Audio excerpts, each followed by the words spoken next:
ॐ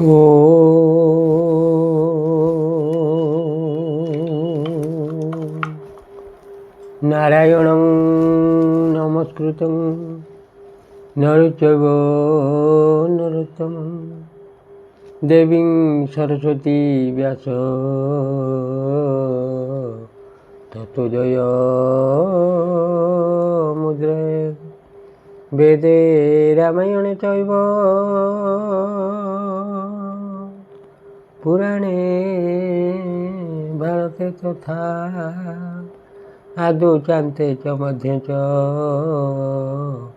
हरिसर्वत्र गीयते नमामि रामं रघुवंशमुख्यं नमामि रामं कमलायताक्षं नमामि रामं कमलायताक्षं नमामि रामं रघुनन्दनाख्यं श्रीराम जय जय राम जय रघुनन्दन जय घनश्याम श्रीराम जय जय राम जय रघुनन्दन जय घनश्याम भक्तवत्सल भगवान की जय। मर्यादा पुरुष राम नारायण की जय। लक्ष्मण भगवान की जय। शत्रुलाल जी की जय। भरतलाल जी की जय। स्वर्गमर्त्य पाताल की जय। दश दिगपाल की जय। 33 कोटि देवता की जय। व्यंकटवासिनी माँ शारदा की जय। मोर प्रिय श्रोता बंधु मानक जय। यूट्यूब कर्मकर्ता मानक जय। मोर प्रिय श्रोता बंधु आपण मानक नमस्कार करी आरंभ करने जाऊँ ये धारावाहिक संपूर्ण रामायण कथा आपण माने दयाकोरी संपूर्ण शुणवे केवे भी दरकंडिया करके शुणवे नहीं।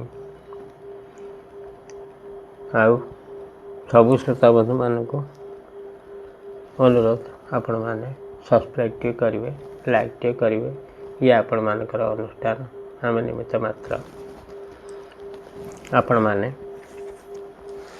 परवर्ती अध्याय शुणुले रावण कुबेर पाक युद्ध करने जाए। कुबेर आसी ना सैन्य मान युद्ध कर बहुत मरिकी पड़े।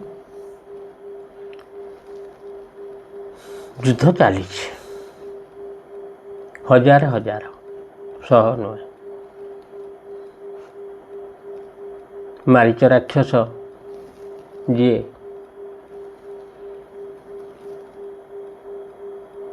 रावण जहाँ सुना हरण करथिला से मारीच राक्षस जाए युद्ध करुछि।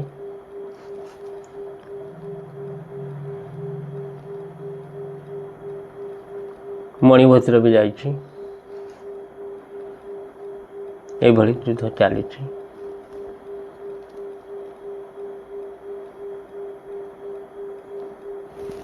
रावण को कुबेर सैन्य माने बहुत बड़ुआ सैन्य से माने 3टी शक्ति मारले।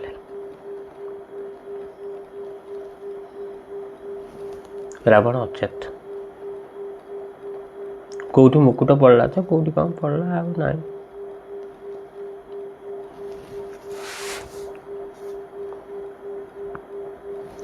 सेठू देखला जोरसोर जो युद्ध चली। मोर प्रिय श्रोता बंधु आज आप शुणे रावण सहित जिते मर्यादा पुरुष राम जो युद्ध करुले बानर माने कहीं रावण संगे युद्ध करुले अभिशाप किए देता ये विषय आज आप शुणे। हाँ कुबेर आसिले सागर भी किसी सैन्य आसंती खंड दूर रावण को देखिले। କହିଲେ ରାବଣ ମୋ ସହିତ ଯୁଦ୍ଧ କରିବାକୁ କାହିଁକି ଆସୁଛୁ? ତୁ ଗୋଟେ ପାପୀ, ଆଉ ପାପ କରନା ବୋଲି ମୁଁ ଦୂତ ହାତରେ ଖବର ଦେଇଥିଲି। ତୁ ମାନିଲୁ ତ ନାହିଁ, ଦୂତଟାକୁ ମାରିଦେଲୁ। ଦୂତକୁ ସବୁ ବଧ କରନ୍ତି, ନରକରେ ତୁ ପଡ଼ିବୁ ନିଶ୍ଚିତ ଭାବରେ। ଦେବତାମାନେ, ତୁ ତ ଏଇ କାଲି ସକାଳେ ଯୁଦ୍ଧ ଆରମ୍ଭ କରୁଛୁ। ଦେବତାମାନେ ତତେ ମାରିବା କୁଟକପଟ କଲେଣି, ତେଣୁ ତୁ ମୋର ଭାଇ, ଏବେ ପାପ କଥା ମନରୁ ଛାଡ଼ିଦେ, ଚିରକାଳ ବଞ୍ଚିବୁ। ତାପରେ ଶାସ୍ତ୍ରରେ ଅଛି, ଯେ ନ ମାନେ ପିତା ମାତା ଗୁରୁଙ୍କ ବଚନ, ପୁଣି ମାନ୍ୟ ଭକ୍ତି ପ୍ରତି କରେ ଅସମ୍ମାନ। ମୁଁ ତୋର ମାନ୍ୟ ବ୍ୟକ୍ତି, ବଡ଼ ଭାଇ, ପିତା ସମାନ, ମୋ କଥା ସବୁ ମାନିଲୁନି। ତେଣୁ ଏସବୁ ଲୋକଙ୍କୁ ଯିଏ ଅନାଦର କରେ ତାକୁ ଧର୍ମ ଛାଡ଼ିଯାଏ, ଧର୍ମ ବିରୋଧୀ ହୁଏ। ଏଭଳି ଯିଏ କରିଛି କିଏ ଭଲରେ ଯାଇଛି କହ?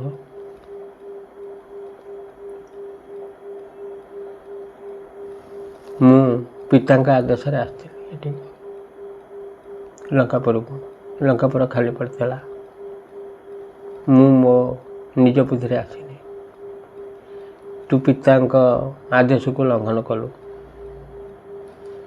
ମହାପାପ ଅର୍ଜନ କଲୁ। ଏ କଥା ତୋର ଉଚିତ ନୁହେଁ। ଏଇଭଳି ବହୁତ କଥା ଧନପତି କୁବେର ରାବଣକୁ ବୁଝେଇଲେ। ମନ୍ତ୍ରୀମାନଙ୍କୁ ବି, ରାବଣର ମନ୍ତ୍ରୀ କୁବେରର ବି ମନ୍ତ୍ରୀ ଥିଲେ, ମନ୍ତ୍ରୀମାନେ ବି ଲଜ୍ଜିତ ହେଲେ, କାହିଁକିନା କୁବେର ଠିକ କଥା କହୁଛି। ଆଉ ରାବଣ ମାନିଲା ନାହିଁ।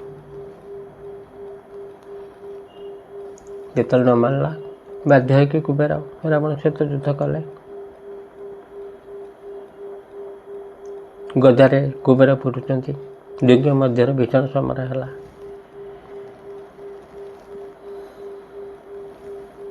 ଦେଖିଲେ ଗଦାରେ ପିଟିଲା ବେଳକୁ କିଛି ହେଉନି। ମୋର ପ୍ରିୟ ଶ୍ରୋତା ବନ୍ଧୁ, ଆପଣମାନେ ପୂର୍ବ ଅଧ୍ୟାୟରେ ଶୁଣିଛନ୍ତି, ରାବଣ ମୁଣ୍ଡକୁ ଗଦାରେ ପିଟିଲେ କ'ଣ ହେବ? ସେ ତ ବର ପାଇଛି, ମୁଣ୍ଡ କଟିଗଲେ ବି ସୁଦ୍ଧା ଆପେ ଆପେ ଯୋଡ଼ି ହେଇଯିବ। ଆଗ୍ନେୟ ଅସ୍ତ୍ର ପିନ୍ଧିଲେ କୁବେର, ତାକୁ ବରୁଣ ଅସ୍ତ୍ର ରାବଣ କାଟିଦେଲା। ଏଇଭଳି ବିଭିନ୍ନ ପ୍ରକାର ଯୁଦ୍ଧ ଚାଲିଲା। କେବଳ କେତେବେଳେ ରାବଣ ଦେବତା ହେଇଯାଉଥାଏ, ମାୟାବୀ ରାକ୍ଷସ, କେତେବେଳେ ମନୁଷ୍ୟ ହେଇଯାଉଥାଏ, କେତେବେଳେ ସିଂହ ହେଇଯାଉଥାଏ, କେତେବେଳେ ବ୍ୟାଘ୍ର ହେଇଯାଉଥାଏ। ଏତେ ଭୀଷଣ ସମର ଚାଲିଲା, ଆଚ୍ଛାଦିତ ହେଇଗଲା, ଅନ୍ଧାର ଦେଖାଗଲା ସେ ଜାଗା। ଭୀଷଣ ଯୁଦ୍ଧ ଚାଲିଛି। ରାବଣ ବି ସେହି ସମୟରେ ଯକ୍ଷମାନଙ୍କୁ ସବୁ ପିଟିକି ମୁଣ୍ଡ ଫୁଣ୍ଡ ଫଟେଇ ଦେଉଥାଏ, ମାରି ଦେଉଥାଏ।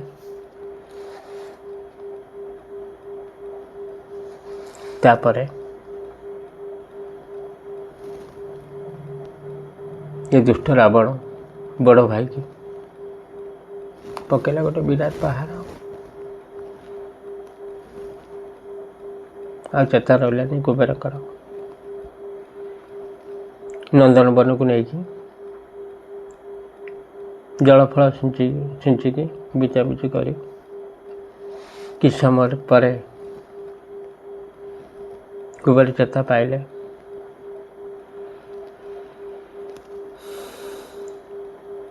ରାବଣ କ'ଣ ଯାହାର ବଡ଼ ଭାଇ ତେଣେ ମୂର୍ଚ୍ଛିତ, ମରିବ କି ବଞ୍ଚିବ? ଇଏ ତାର ଲୋଭ ପୁଷ୍ପକ ଯାନ ଉପରେ ଚଢ଼ି ଚାଲିଲା। ତା ତ ମୁଖ୍ୟ ପୁଷ୍ପକ ଯାନ ଦରକାର ଥିଲା, ସୁବର୍ଣ୍ଣରେ ନିର୍ମିତ। ବିଭିନ୍ନ ପ୍ରକାର, ଏମିତିକି ଇନ୍ଦ୍ରଙ୍କର ସେଭଳି ବାହନ ନାହିଁ। ଯାହା ହଉ ବିଭିନ୍ନ ଜିନିଷ ବି ତା ଦେହରେ ଅଛି।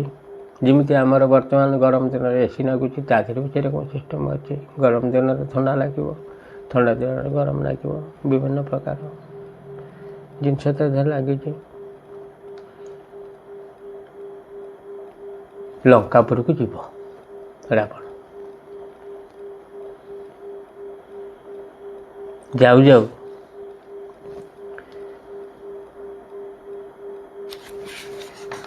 ବାଟରେ ପଡ଼ିଲା ସରବଣ। ସରବଣ ଶ୍ରୋତାବନ୍ଧୁ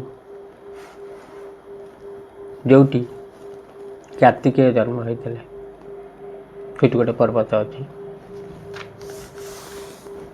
କାର୍ତ୍ତିକେୟ ଆପଣମାନେ ତ ଶୁଣିଛନ୍ତି, କାର୍ତ୍ତିକେୟଙ୍କ ମା ପାର୍ବତୀ ଦେବୀ ନୁହନ୍ତି। ଦକ୍ଷଙ୍କ 6 ଝିଅ ଆସିଥିଲେ ସ୍ନାନ କରିବାକୁ। ଗୋଟେ ଆଣିଥିଲେ ପେଟି, ମଞ୍ଜୁଷା, ସେତେବେଳେ ତାକୁ ମଞ୍ଜୁଷା କୁହାଯାଏ, ଆଣିଥିଲେ। ଆପଣମାନେ ଶୁଣିଛନ୍ତି ଆଗରୁ, ମନେ ଅଛି କି ନାହିଁ ମୁଁ କହିପାରୁନି, ତାହେଲେ ଶୁଣନ୍ତୁ। ଶିବଙ୍କ ମହାରଥ ପବନ ନେଇକି ଯାଉଥିଲେ, ବୋଇକି ନେଇ ପାରୁନାହାନ୍ତି। ଇଏ 6 ଜଣ ଅନୁଢା କୁମାରୀ, ସେମାନେ ତାଙ୍କର ଯୌବନ ପ୍ରାପ୍ତ ହେଇନି, ଛୋଟ ପିଲା, ଉଲଗ୍ନ ହେଇକି ଗାଧଉଛନ୍ତି। ତାଙ୍କ ଫ୍ରକ୍ ପ୍ୟାଣ୍ଟ ସବୁ କୂଳରେ ରଖିଛନ୍ତି। ସେହି ସମୟରେ ଶିବଙ୍କର ରେତ ତାଙ୍କ ଯୋନିରେ ପ୍ରବେଶ କରିଗଲା। ସେଇ ଗାଧୋଇବା ସମୟରେ ଗର୍ଭବତୀ ହେଲେ। ସେ ମହାରଥ, ଶିବଙ୍କର ମହାରଥ ଗର୍ଭବତୀ ହେଲେ। ଗର୍ଭବତୀ ହେଇକି କଥାବାର୍ତ୍ତା ହେଲେ, ଆମର ତ ବିବାହ ବୟସ ହେଇନି, ଯୌବନ ତ ପ୍ରସ୍ଫୁଟିତ ଆମ ଦେହରେ ହେଇନି, ଗର୍ଭବାସ ଭଳିଆ ଆମେ ତ କେବେ ଗର୍ଭବାସ ହେଇନାହିଁ, ଜାଣିବା କେମିତି? ଯାହା ଶୁଣିଛନ୍ତି, ଆମର କ'ଣ ପେଟ ଏତେ ବଡ଼ ହୋଇଗଲାଣି, ଯେମିତି ପେଟରେ ଛୁଆ ଥିଲା ଭଳିଆ। ଏଇଭଳି ଭାରି ଡର ହେଲା, ଛୋଟ ଛୁଆମାନେ ଡରିଲେ। ଏ କଥା ଭାବୁ ଭାବୁ 6ଟି ପୁତ୍ର ଜନ୍ମ ହେଲେ। କ'ଣ କରିବେ, ଲାଜ କଥା କହିବେ କାହାକୁ। ସେ ଯେଉଁ ମଞ୍ଜୁଷା ଟିକେ ଆଣିଥିଲେ, ତା ଦେହରେ ପତ୍ର ବିଛେଇ ଦେଲେ। ଯେଉଁ ଫ୍ରକ୍ ପ୍ୟାଣ୍ଟ ଆଣିଥିଲେ, ତା ଦେହରୁ ଖଣ୍ଡେ ଖଣ୍ଡେ ବିଛେଇ ଦେଲେ। ବିଛେଇ ଦେଇକି 6ଟି ପୁତ୍ରକୁ ଶୋଇଦେଲେ। ଶୋଇ ଦେଇକି ପବନ ଯିବା ଆସିବା କରିବ ବୋଲି ସେ ଯେଉଁ କାଦୁଅ ଆଣିକି ନେସି ଦେଇକି ପେଟାଳି ନଥିଲେ, ଭାସି ଭାସିକା ଯାଉଛି। ତେଣେ ବ୍ରହ୍ମାଙ୍କ ଅଙ୍ଗ କମ୍ପମାନ ହେଲା। ବ୍ରହ୍ମା ଜାଣିଲେ କାର୍ତ୍ତିକେୟ ଜନ୍ମ ହେଲେ। ମୋର ପ୍ରିୟ ଶ୍ରୋତାବନ୍ଧୁ, କାର୍ତ୍ତିକେୟଙ୍କର ମୁଣ୍ଡ 6ଟି, କାରିଗରମାନେ କରୁନାହାନ୍ତି, ଏକଥା ଶାସ୍ତ୍ରରେ ଅଛନ୍ତି। 12 ହାତ, ତା ବି କରୁନାହାନ୍ତି। କିନ୍ତୁ ପାଦ ଆଉ ବେଶୀ ନୁହେଁ, ଏତିକି ବାଟ ପର୍ଯ୍ୟନ୍ତ ଇଆଡ଼କୁ ସବୁ 6 ଜଣଙ୍କର ଯାହା ସେଇଆ, କିନ୍ତୁ ତଳକୁ ସେଇ ପାଦ 2। ହଉ, ତାପରେ ରାବଣ ଯାଉଛି। ଠିକ୍ ସରବଣ ପାଖରେ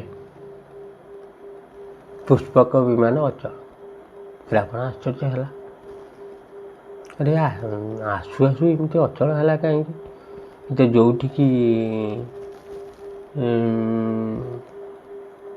ଚାହିଁଲେ ସେଠିକି ଯିବା କଥା।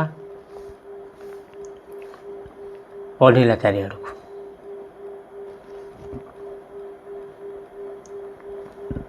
ଗଲାନି କାହିଁକି? ମନ୍ତ୍ରୀଙ୍କୁ କହିଲା ପୁଷ୍ପକ ଯାନ ଚାଲୁନାହିଁ କାହିଁକି? ଇଏ କି ଅଦ୍ଭୁତ କଥା। ସେ ତ କେଉଁ ପେଟ୍ରୋଲ ଗାଡ଼ି ନୁହେଁ, ପେଟ୍ରୋଲ ସରିଗଲା, ତା ତ ନୁହେଁ, ସେ ତ ଅଟୋମେଟିକ୍ ଚାଲେ। ମନ୍ତ୍ରୀମାନେ କହିଲେ ସେ ବୋଧେ କୁବେରଙ୍କ କଥାରେ ଚାଲେ, ତାହେଲେ ଏତେ ବାଟ ଚାଲିକି ଆସିଲା କେମିତି ଶ୍ରବଣ ପର୍ଯ୍ୟନ୍ତ? ମାରିଚ ଯେ ମାୟାମୃଗ ହେଇଥିଲା ସେ ଭାରି ବୁଦ୍ଧିଆ, କହିଲା ଯାହା ମନ୍ତ୍ରୀମାନେ ଯାହା କହୁଛନ୍ତି ଠିକ୍ କଥା। ଆରେ ଠିକ୍ କଥା, ଏତେ ବାଟ କେମିତି ଆସିଲା? କଥାବାର୍ତ୍ତା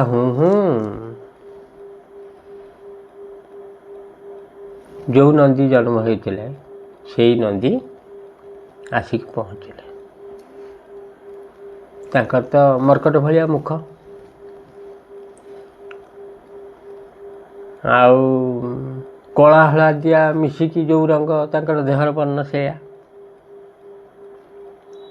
ହାତ ଦୁଇଟା ଟିକେ ଛୋଟ, ଟିକେ ଭୟଙ୍କର ଦେଖାଯାଆନ୍ତି। ସେ ନନ୍ଦୀ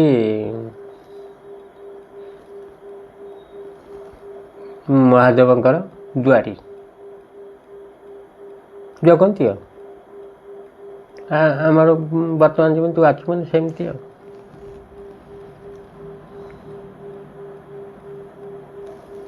ଆସିକି ପହଞ୍ଚିଗଲେ, ରାବଣ ପାଖରେ ପହଞ୍ଚିଗଲେ।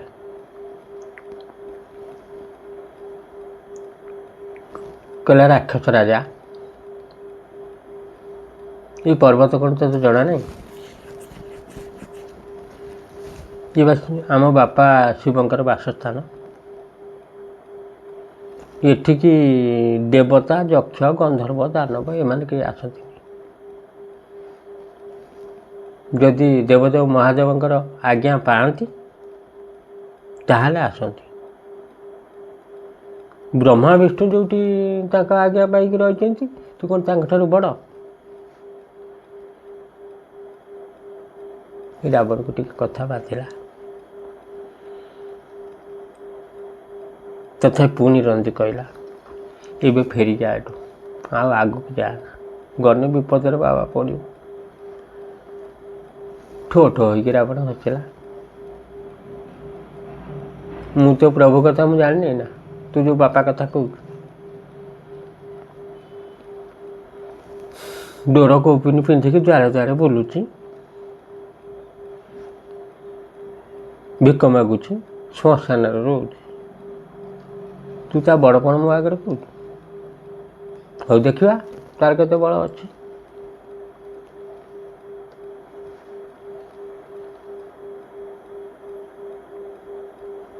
ଓହ୍ଲେଇଲା ରାବଣ, ପୁଷ୍ପକ ଯାନରୁ ଓହ୍ଲେଇଲା।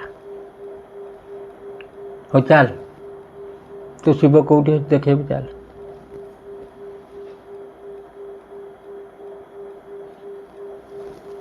ତା ଗର୍ବ ମୁଁ ଆଜି ଭାଙ୍ଗିଦେବି। ଯାଉ ଯାଉ କହିକା ଯାଉଛି। କହିଲା ଶିବ ପାଖକୁ ଯିମି, ଏତେ ବାଟ ଚାଲି ଚାଲିକା ଯିମି, ତାକୁ ଖୋସାମତ କାହିଁ କରିମି? ଏଇଠି ତ କୈଳାସ ପର୍ବତକୁ ଓଲଟେଇ ଦେଲେ ସେ ବଳେ ଓହ୍ଲେଇକି ଆସିବ ଆଉ। ନନ୍ଦୀ ସେଇଠୁ ଚାଲିଗଲା, ଯାଇକି ବାପାଙ୍କ ପାଖରେ, ଦେବଦେବ ମହାଦେବଙ୍କ ପାଖରେ ସବୁ କଥା କହିଲା।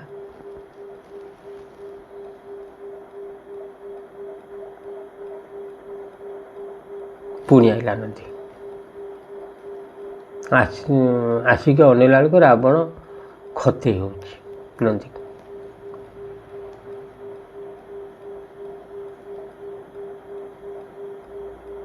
ସେଠୁ ନନ୍ଦୀ କହିଲା, ତୁ ରାକ୍ଷସ ରାଜା ପାଗଳ ହେଇଗଲୁଣି, ତୁ ଯେଉଁ ଗର୍ବରେ ଆଜି ଖତେଇ ହେଲୁ,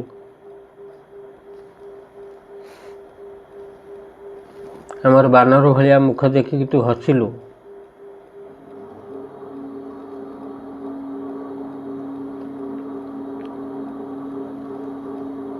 ସେ ଫଳ ପାଇବୁ, ଆଉ କିଛି ଦିନ ପରେ ପାଇବୁ।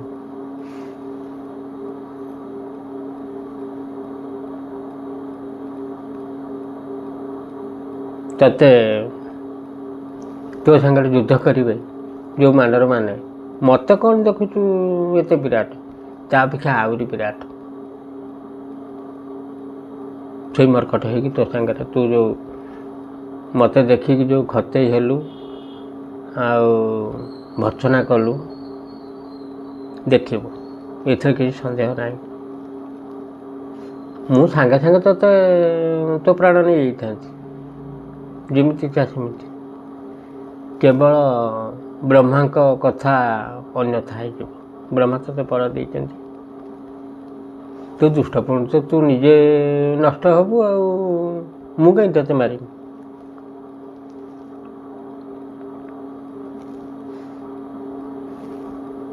ସେହି ସମୟରେ ଦେବତାମାନେ ଆକାଶରେ ଥାଇ ନନ୍ଦୀ ଉପରେ ପୁଷ୍ପ ବୃଷ୍ଟି କଲେ।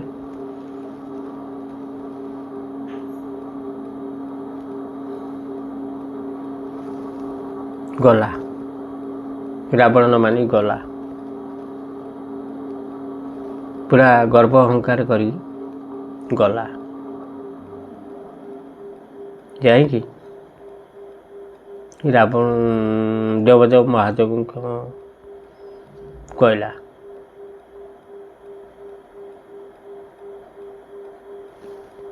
ତାଙ୍କର ଟିକେ ସାଧାରଣ ଜ୍ଞାନ ନାହିଁ। ଦେବଦେବ ମହାଦେବଙ୍କୁ ରାବଣ କହୁଛି, ମୁଁ ରାବଣ, ପ୍ରତାପୀ ରାବଣ, ମୋ ରଥଟାକୁ ବନ୍ଦ କରିଦେଲ, ଆଗ ପଛ ଟିକେ ଭାବିଲନି।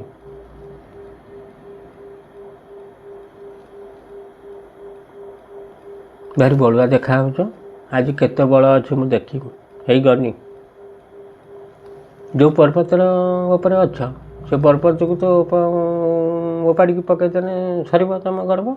ହଉ, ଗଲା, ଟେକିଲା 20ଟା ହାତରେ, ଟଳମଳ କରିଦେଲା କୈଳାସ ପର୍ବତ। ତା ପାଖାପାଖିରେ ଯେତେ ପର୍ବତ ଥିଲେ ସିଏ ବି ଟଳମଳ ହେଲେ। ପାର୍ବତୀ ଦେବୀ ଆଗରୁ ଟିକେ ମହାଦେବ ଉପରେ ରାଗିଥିଲେ। ଯାଇକି ମହାଦେବକୁ କୁଣ୍ଢେଇ ପକାଇଲେ।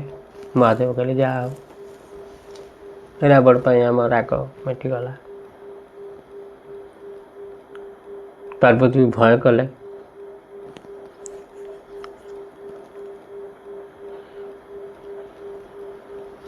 ଦେବଦେବ ମହାଦେବ କହିଲେ, ହଉ, ତୁ ରାବଣ ଏଇ କଥା ମୋତେ କହିଲୁ, ହଉ। ଗଲେ ପର୍ବତ ଉପରୁ, ଖାଲି ଗୋଡ଼ ବୁଢ଼ା ଆଙ୍ଗୁଳିରେ ଟିକେ ଖାଲି ଚାପି ଧରିଲେ। 20ଟା ଯାକ ହାତ ପର୍ବତ ତଳେ ରାବଣ ହାଉଳି ଖାଇଲା। ଖୁବ୍ ଜୋରସୋରରେ ହାଉଳି ଖାଉଛି, ବହୁତ କଷ୍ଟ ହେଉଛି। ଯେମିତି ପ୍ରଳୟ ହେଲେ ଯେମିତି ଘଡ଼ଘଡ଼ି ମାରେ ଧମାଧମ, ସେମିତି ଘଡ଼ଘଡ଼ି ମାରିଲା। ଘଡ଼ଘଡ଼ି ମାରିଲା ଭଳିଆ ତାର ରାବଣର କଣ୍ଠ ଶବ୍ଦ ଶୁଭୁଛି। ସ୍ୱର୍ଗପୁରେ ଦେବତାମାନଙ୍କ ଆସନ ଟଳମଳ ହେଲା। ସମୁଦ୍ର କୂଳ ଲଙ୍ଘନ କଲା। ମୁନି ଋଷିମାନେ ଆଉ ତପସ୍ୟା କରିପାରିଲେନି। ହିମାଳୟ ପର୍ବତ ବି ଥରିଲା। ଏଇଭଳି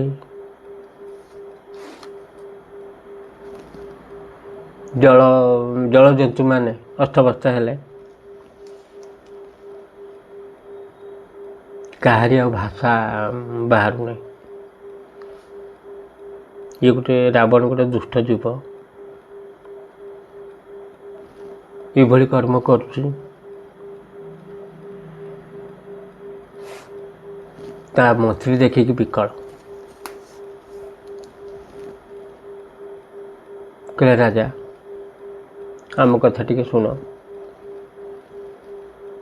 ଦେବଦେବ ମହାଦେବ ତାଙ୍କୁ ସ୍ତୁତି କର, ନହେଲେ ମରିବ ଏଠି, ଆଉ ଲଙ୍କାକୁ ଆଉ ଯାଇପାରିବନି। ତାଙ୍କ ଛଡ଼ା କେହି ତୁମକୁ ସାହାଯ୍ୟ କରିପାରିବେନି।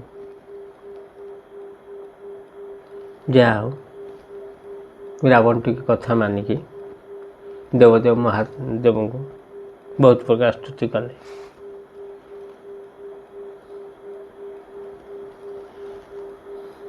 ସ୍ତୁତି କରିବା ପରେ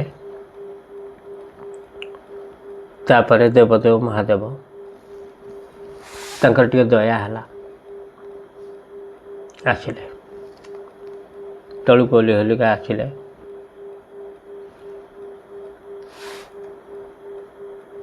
କହିଲେ ରାବଣ ବର୍ତ୍ତମାନ ମରିଥାନ୍ତୁ,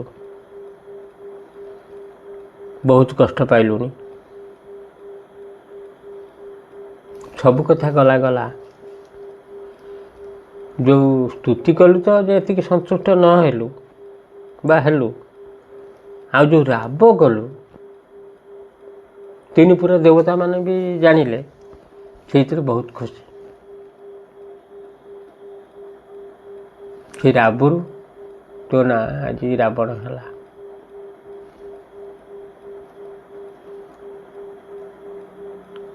ଏଇ ନାଁରେ ତତେ ସମସ୍ତେ ଡାକିବେ। ଆଗରୁ ଡାକୁଥିଲେ ବିଶ୍ରବା ପୁତ୍ର। ହଉ, ଏଣିକି ଏଇଟା ରାବଣ କହିଲା, ଯଦି ମୋ ଉପରେ ଖୁସି ହେଲେ ଆଉ ଖାଲି ଯିମି କାହିଁକି, କିଛି ବରଦାନ କରୁନାହାନ୍ତି। କହିଲା ମାଗ। କହିଲା ଦେବତା, ଦାନବ, ଯକ୍ଷ, ପନ୍ନଗ ଏମାନେ କିଛି ଯେମିତି ମୋର କରିପାରିନି, ତଥାପି ମଣିଷ କଥା ମାଗୁନି, ସେମାନେ ବା ଆହାର।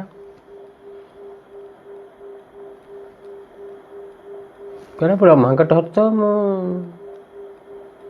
ପାଇଛି 56 ଗଣ୍ଡା ଯୁଗ,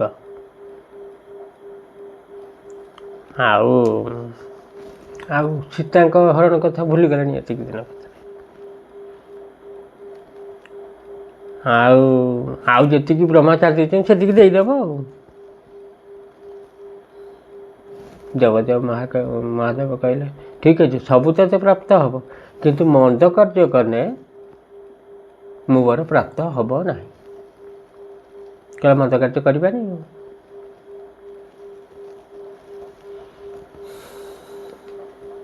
କହିଲା ଆଉ ଗୋଟେ କିଛି ଦେଉନାହାନ୍ତି ଅସ୍ତ୍ରଶସ୍ତ୍ର, ଯଦି ଖୁସି ହେଲେ ଅସ୍ତ୍ରଶସ୍ତ୍ର। ଦେବଦେବ ମହାଦେବ ଟିକେ ତ ସନ୍ତୁଷ୍ଟ ହେଲେ ସବୁ କିଛି ଦେଇଦିଅନ୍ତି। ଚନ୍ଦ୍ରହାସ ଖଡ଼ଗଟେ ଦେଲେ, କହିଲେ ନେଇଯା।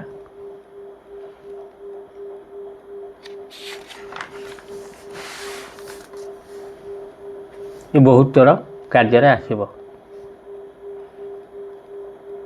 ଯେତେ ଦିନ ପର୍ଯ୍ୟନ୍ତ ମାନିଥିବୁ ଇଏ ବାଣ ତୋର କାମ କରିବ। ଯେତେବେଳେ ଅମାନ୍ୟ କରିବୁ, ଅବଜ୍ଞା କରିବୁ, ଅବମାନନା କରିବୁ,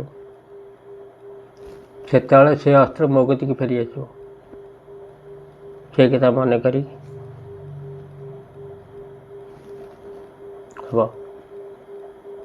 ତାପରେ ରାବଣ କହିଲା, ହଉ ଟିକେ ପୁଷ୍ପକ ବିମାନ ଯେଉଁଟା ଆଣିଥିନି ଟିକେ ଯେମିତି ଚାଲିବ ବ୍ୟବସ୍ଥା କରିଦିଅନ୍ତୁ। ଦେବତା କହିଲେ ଆଗରୁ ବ୍ୟବସ୍ଥା କରିସାରିଛି ନା। ଆଉ ବସିଲା,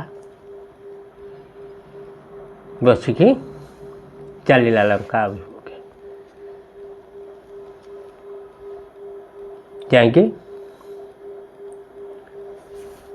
ଦିନେ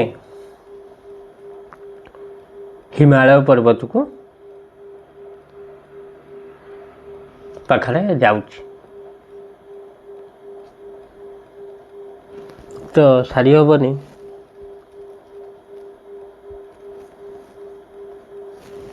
ହଉ ଯାଉଛି, ମୋ ଅଧା ରଖିଦେବା।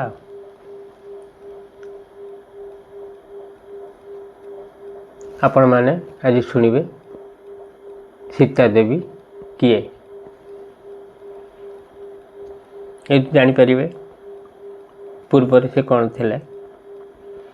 ଯାଉଛି, ହିମାଳୟ ପାଖରେ ଯାଉଛି। ଦେଖିଲା ରାବଣ ଭାରି ଗୋଟେ ସୁନ୍ଦରୀ କନ୍ୟା, ସ୍ୱର୍ଗ ଅପ୍ସରା ଠାରୁ ଆହୁରି ସୁନ୍ଦର। ଏଠି ବନରେ କ'ଣ କରୁଛି? ଓହ୍ଲେଇଦେଲା। ପୁଷ୍ପକ ଯିଏ ଥିଲେ ସବୁ ଓହ୍ଲେଇଦେଲା, ତମେ ଟିକେ ରୁହ, ମୁଁ ଏକାଠିଆ ଯାଉଛି। କିଛି କଥା କହୁନି, ଆଖି ଦୁଇଟାକୁ ବୁଝୁଛି, ତପସ୍ୟା କରୁଛି କି ଜାଣିପାରିଲାନି। ରାବଣର ତ ସବୁବେଳେ ତାର ପାପ କଥା କାମ ବାଣରେ ଅଧୀର ହେଇସାରିଲାଣି, ଗଲା ତା ପାଖକୁ। ଯେମିତି ଭଲ ପାଇବା ପିଲା ଆଜିକାଲି ମାନେ ବିଭିନ୍ନ ପ୍ରକାର ଚାଟୁ କଥା କହନ୍ତି। ରାବଣ ସେଇଠୁ ଆରମ୍ଭ କରିଦେଲା, ମୋତେ ରାଜି ହେଇଯିବ।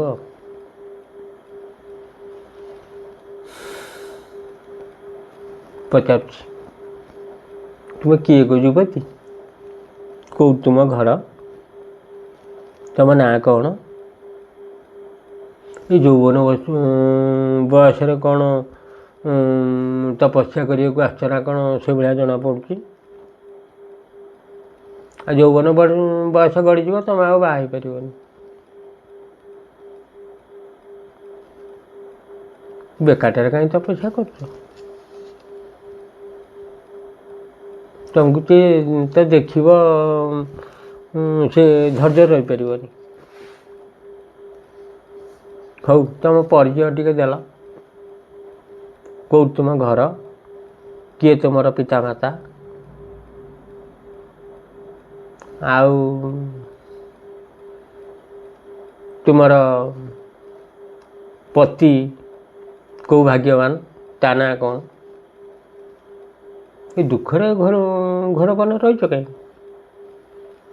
ସବୁ କଥା ମୋତେ କୁହ, ଶୁଣିଲେ ମୋର ସନ୍ଦେହ ଦୂର ହେବ, ତାପରେ ମୁଁ ଯାହା କହିବା କଥା କହିବି।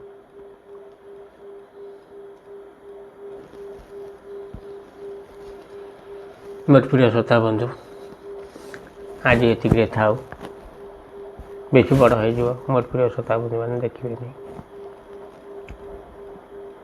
ଇଏ ହେଉଛି ବେଦମତୀ କଥା, ବହୁତ ଭଲ କଥା, ବହୁତ ବଡ଼ ହେଇଯିବ ବୋଲି ଆଜି ଏତିକି ରଖିବା। ପୁଣି ଆପଣମାନେ ଆଗାମୀ ଅଧ୍ୟାୟରେ ଶୁଣିବେ, ଯଦି ଆପଣମାନଙ୍କ ଆଶୀର୍ବାଦ ମୋ ଉପରେ ଥିବ। ସେଇ ଦେବଦେବ ମହାଦେବ ହେ ରାମ ନାରାୟଣ ଆପଣମାନଙ୍କର ତଥା ଆପଣମାନଙ୍କ ପରିବାରଙ୍କର ସମସ୍ତଙ୍କର ମଙ୍ଗଳ କରନ୍ତୁ, ଭଲ ରଖନ୍ତୁ। ଆଉ ତା ସହିତ ଆପଣମାନଙ୍କ ପରିବାର ପିଲାମାନଙ୍କର, ଆଉ ଯେତେ ଏ ବିଶ୍ୱରେ ମୋର ଗୁରୁଜନ ଅଛନ୍ତି ସମସ୍ତଙ୍କୁ ମଥଲଟା ପ୍ରଣାମ। ମୋର ପ୍ରିୟ ଶ୍ରୋତା ବନ୍ଧୁମାନଙ୍କୁ ମଥଲଟା ପ୍ରଣାମ। ଝଙ୍କଡ଼ବାସିନୀ ମା ଶାରଳାଙ୍କୁ ମଥଲଟା ପ୍ରଣାମ। ସ୍ୱର୍ଗମର୍ତ୍ତ୍ୟ ପାତାଳକୁ ମଥଲଟା ପ୍ରଣାମ।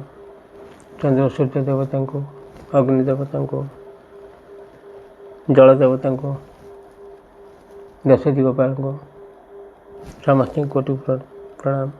ଶେଷରେ ମୋର ପ୍ରିୟ ଶ୍ରୋତା ବନ୍ଧୁମାନଙ୍କୁ ମଥଲଟା ପ୍ରଣାମ କରି ଏତିକି ନିବେଦନ, ଆପଣମାନେ ଏଇ ରାମନାରାୟଣଙ୍କ କଥା କି ଦେବଦେବ ମହାଦେବଙ୍କ କଥା କେବେ ଦରଖଣ୍ଡିଆ କରିକି ଶୁଣିବେ ନାହିଁ।